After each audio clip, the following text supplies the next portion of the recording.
রাজধানী বুড়িগঙ্গা নদীতে নৌপথে কোস্টগার্ডের একটি বিশেষ অভিযান পরিচালনা হচ্ছে। দর্শক, এই মুহূর্তে লক্ষ্য করছেন রাজধানী সদরঘাটে বুড়িগঙ্গা নদীতে একটি বিশেষ অভিযান পরিচালনা হচ্ছে। এর সঙ্গে মূলত কোস্টগার্ডের পক্ষ থেকে এই অভিযানটি পরিচালনা করা হচ্ছে। এর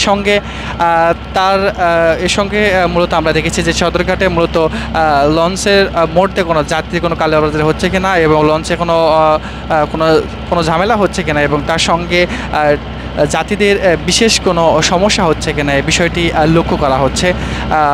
বিশেষ করে যাত্রীদের এই যাত্রায় কোনো ভোগান্তি হচ্ছে কিনা এই বিষয়টি লক্ষ্য করা হচ্ছে।